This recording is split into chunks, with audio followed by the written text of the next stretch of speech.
TV20 Kannada ವಾಹಿನಿಗೆ ಸ್ವಾಗತ. 50ರ ಸಂಭ್ರಮದಲ್ಲಿ ಇರುವ ಕೋಟಾ ಸಾರ್ವಜನಿಕ ಶ್ರೀ ಗಣೇಶೋತ್ಸವ ಸಮಿತಿಯ ವತಿಯಿಂದ ಶ್ರೀ ಅಮೃತೇಶ್ವರ ಹಲವು ಮಕ್ಕಳ ತಾಯಿ ದೇವಸ್ಥಾನದಲ್ಲಿ ಸಂಭ್ರಮದಿಂದ ಚಾಲನೆಗೊಂಡಿದೆ. 8 ಅಡಿ ಎತ್ತರದ ಮಣ್ಣಿನ ದೊಡ್ಡ ಗಣೇಶ ಭಕ್ತರನ್ನ ವಿಶೇಷವಾಗಿ ಆಕರ್ಷಣೆ ಮಾಡಿದೆ. ಸಾವಿರಾರು ಭಕ್ತರು ಗಣೇಶೋತ್ಸವದಲ್ಲಿ ಭಾಗವಹಿಸಿ ಗಣೇಶನ ಕೃಪೆಗೆ ಪಾತ್ರರಾಗಿದ್ದಾರೆ. ಸಂಜೆ 5 ಗಂಟೆಗೆ ಶ್ರೀ ಅಮೃತೇಶ್ವರಿ ಭಜನಾ ಮಂಡಳಿ ಕೋಟಾ ಇವರಿಂದ ಆರಂಭಗೊಂಡ ಭಜನಾ ಕಾರ್ಯಕ್ರಮವನ್ನು ಉಡುಪಿ ಚಿಕ್ಕಮಗಳೂರು ಸಂಸದ ಕೋಟಾ ಶ್ರೀನಿವಾಸ್ ಪೂಜಾರಿ ಉದ್ಘಾಟನೆ ಮಾಡಿದ್ದಾರೆ. ಬಳಿಕ ಮಾತನಾಡಿದ ಸಂಸದ ಕೋಟಾ, ತಾಯಿ ಅಮೃತೇಶ್ವರಿಯ ಸನ್ನಿಧಾನದಲ್ಲಿ ಕಳೆದ 50 ವರ್ಷಗಳಿಂದ ನಡೀತಾ ಇರುವ ಸಾರ್ವಜನಿಕ ಗಣೇಶೋತ್ಸವ ಕೋಟದಲ್ಲಿ ಹಲವಾರು ಉತ್ತಮ ನಾಯಕತ್ವವನ್ನು ಸೃಷ್ಟಿ ಮಾಡಿದೆ ಎಂದಿದ್ದಾರೆ. ಇಂದು ಆರಂಭಗೊಂಡ ಗಣೇಶೋತ್ಸವ ಸೆಪ್ಟೆಂಬರ್ 4ರವರೆಗೆ ನಡೆಯಲಿದ್ದು ವಿವಿಧ ಸಾಂಸ್ಕೃತಿಕ ಮತ್ತು ಧಾರ್ಮಿಕ ಕಾರ್ಯಕ್ರಮಗಳು ನಡೆಯಲಿದೆ. ಸುವರ್ಣ ಸಂಭ್ರಮ ಖುಷಿಯಲ್ಲಿ ಇರುವಂತಹ ಗಣೇಶೋತ್ಸವ ಸಮಿತಿಯು ಈ ಬಾರಿ ವಿವಿಧ ಹೆಸರಿನ 50 ಗಣಪತಿಯನ್ನ ನಿರ್ಮಾಣ ಮಾಡಿದೆ. ಕಲಾವಿದ ವಿನಯ್ ಆಚಾರ್ ಅದ್ಭುತವಾಗಿ ಗಣಪತಿಗಳನ್ನ ತಯಾರಿಸಿದ್ದಾರೆ. ಕೋಟಾ ಅಮೃತೇಶ್ವರಿ ಗಣೇಶೋತ್ಸವ ಅಂತ ಹೇಳಿದ್ರೆ ಸುಮಾರು 50 ವರ್ಷಗಳ ಕೆಳಗೆ ಇದು ಸ್ಥಾಪನೆ ಆದಂತ ನೆನಪು. ಆವಾಗ ನನಗೆ ಬಹುಶಃ 14-15 ವರ್ಷ ಇರಬಹುದು. ಆನಂದ್ ಕುಂದರ್ರ ಪ್ರಥಮ ಅಧ್ಯಕ್ಷರಾಗಿ ಗಣೇಶೋತ್ಸವ ಸಮಿತಿಗೆ ಅಧ್ಯಕ್ಷರಾಗಿ ಆಯ್ಕೆಯಾಗಿರುವುದು ಮತ್ತು ಅವರ ನೇತೃತ್ವದಲ್ಲಿ ನಡೆದಿತ್ತಾಗ. ಆ 50 ವರ್ಷಗಳೀಚೆ ಗಣೇಶೋತ್ಸವ ಅನೇಕ ಬದಲಾವಣೆಗಳನ್ನು ಕಂಡಿತು.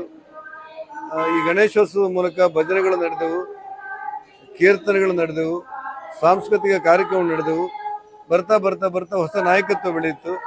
ಇವತ್ತಿನ ಹೊಸ ಯುವಕರು ಇದರ ಮುಂಚೂಣಿಯಲ್ಲಿ ಇದ್ದುಕೊಂಡು ಇವತ್ತು ಕೆಲಸ ಕಾರ್ಯಗಳನ್ನು ಮಾಡಿ ಈ ಗಣೇಶೋತ್ಸವದ 50ನೇ ವಾರ್ಷಿಕೋತ್ಸವದ ಸಂಭ್ರಮದ ಕಾರ್ಯಾಚರಣೆಯನ್ನ ಕೋಟಾ ಅಮೃತೇಶ್ವರಿ ಸಭಾಂಗಣದಲ್ಲಿ ಮಾಡ್ತಾ ಇರೋದನ್ನು ನಾನು ಕಂಡೆ.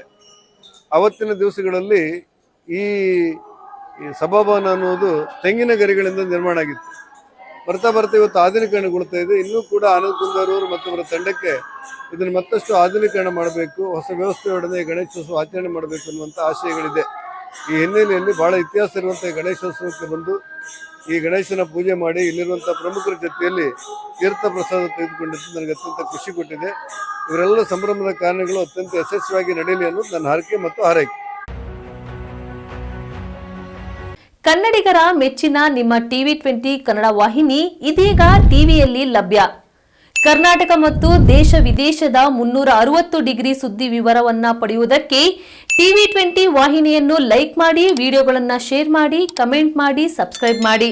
HCN ಕೇಬಲ್ 842 ನಂಬರ್ನಲ್ಲಿ ಹುಕ್ಕೇರಿ ತಾಲೂಕು ಹಾಗೂ ಸಂಕೇಶ್ವರದ ಸುತ್ತಮುತ್ತಲಿನ ಹಳ್ಳಿಗಳಲ್ಲಿ ಲಭ್ಯ.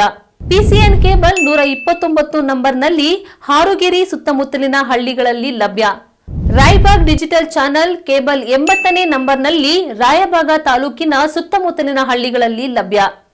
UDCN ಕೇಬಲ್ ನೆಟ್ವರ್ಕ್ ಉಗಾರ ಸುತ್ತಮುತ್ತಲಿನ ಹಳ್ಳಿಗಳಲ್ಲಿ ನಿಮ್ಮ TV20 ಕನ್ನಡ ವಾಹಿನಿಯೂ ಲಭ್ಯ.